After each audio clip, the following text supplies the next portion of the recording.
Hey guys, and welcome back to my channel. For those of you who do not know, my name is Jasmine Champagne Barton, aka Jasmine Champagne. That is what my YouTube channel is.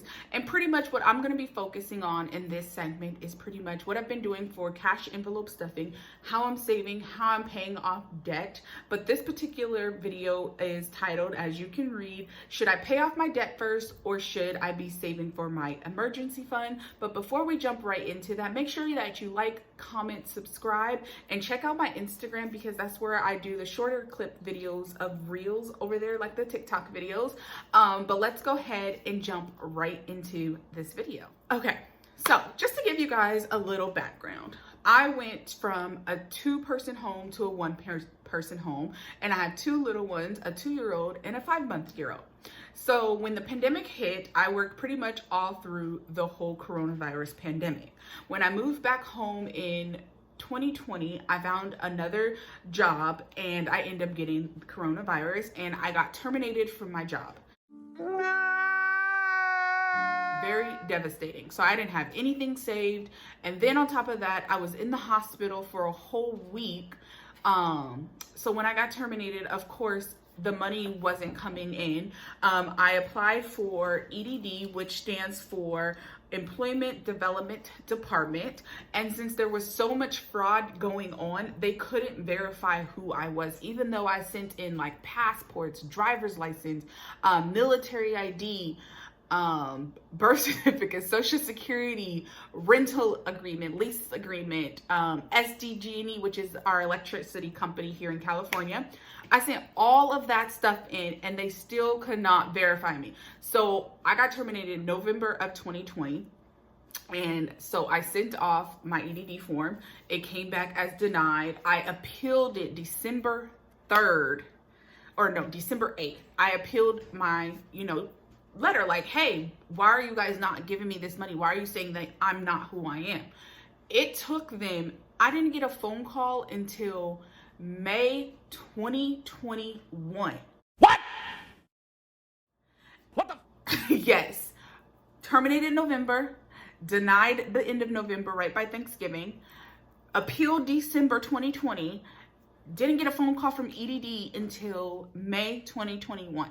So then they finally called me and was like, oh, and it was supposed to be like an appeal, talk to somebody, whatever. And they were like, oh, we were able to verify you. So I'm just like, okay, did you run out of money? Whatever. So long story short, even though it was a long story, but I felt like I needed to give you that background of why I feel this way. What's going on, Journey? I feel like I needed to give you that background to explain this video. So, should you pay off debt or should you save? Now, after I've given you all of that, I didn't have any savings. I had credit cards that I was using. I had started the cash envelope system when I was working, but like I said, I got terminated, so I had to use all that money. Plus, I was using credit cards to pay bills, and I was like so stressed out because I'm borrowing money from the credit lenders, and I don't even have the money to pay them back. Like, I was so stressed.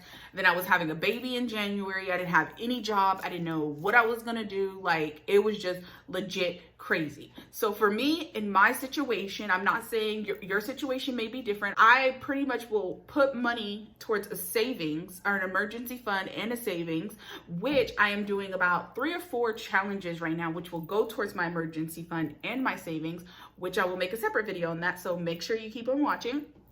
And then I'll pay the minimum on my debt so that I can have a good cushion for my emergency fund. Now we're gonna jump into all the debt that I do have. So let's go ahead and jump right into that part. Okay, so as you can see, this is by the Budget Mom. If you have not heard of her, you should definitely go check her out. So this is for the month of July, and this is pretty much her workbook when you're working, with your money and your numbers. But anyways, right here, over here, this is all of the debt I have. So I have my car, which is at $24,000. I have my one credit card, which is at $6,000. Another credit card that's at $1,000. A line of credit, which is almost like $500. And then these accounts, this is my student loan, which is $8,000. Now, when it comes to all of this, this is the month of July, like I said, and these numbers are as accurate as yesterday, which was July 7th, 2021. Now, I don't know the complete total of all of the debt, so what we're going to do is we're going to go ahead and total it up all right here on camera. Now, I am left-handed, so I am going to have to turn it.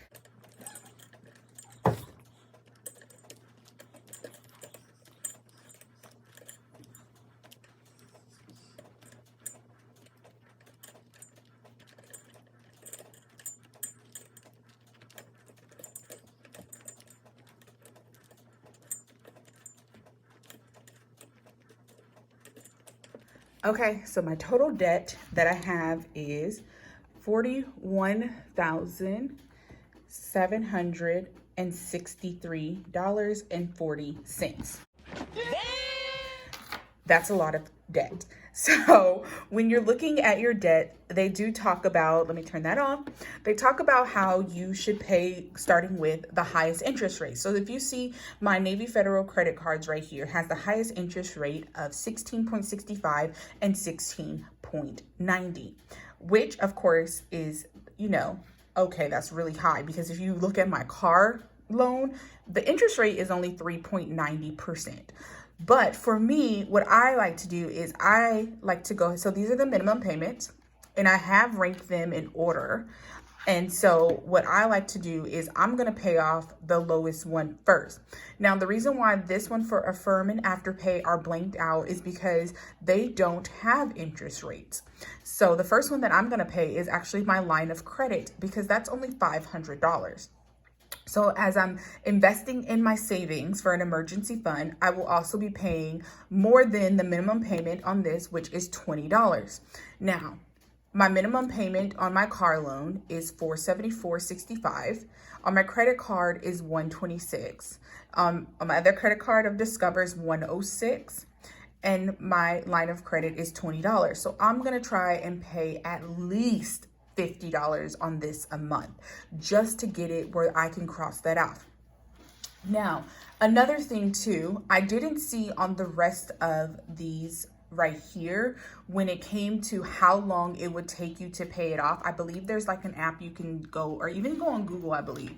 But for Discover, they actually show you on the app. So they said if I pay the minimum payment of $106 every month, it would take me 6 years to pay that off. Did you hear me? 6 years. That is outrageously, ridiculously crazy. No way am I doing that. So after I pay that one off, after I pay the line of credit, then I'm going to go to Discover. But here are the real numbers as of July, and then I will try and do a check-in maybe every 3 months just to see where we are when it comes to debt. Okay, and this is also by The Budget Mom, and you pretty much get a yearly spending tracking where you can track for the whole year. So just to give you a glimpse into what I'm doing as far as savings, just because I wanted to show you guys since I showed you my debt. So pretty much I have opened a Roth IRA, which is just an extra retirement for me because I do want to retire early. I refuse to retire at 65, 70 years old. That's ridiculous. So my monthly amount that I want to put in is $200, and that would put a yearly goal at $2,400, but I'm also going to do some investments. I have not started that yet. My house I want to save for, but I have not started that yet because what I'm going to do is all the different challenges that I'm doing, I'm actually going to put that towards a house, like split it with the house and an emergency fund as I'm still adding money into my emergency fund. And then I did open an account for Julius and Journey, which are my children, and I opened an UTMA account, and I will go into more detail about that separately. But this is how much I'm putting in monthly for each child. For Julius, I might put in a little bit more just because he is 2 and Journey is 5 months, so that they have the same amount of money. I'm also doing the 50 envelope challenge, which I will make a separate video of all the different challenges and how you can do it yourself.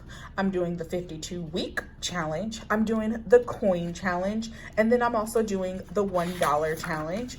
And the reason why I love this book is because you go and you write all your goals, which I haven't wrote them over here, but I have wrote it down for goal 6 and goal 7 and goal 8, which is the coin challenge, the 52-week challenge, and the $1 challenge.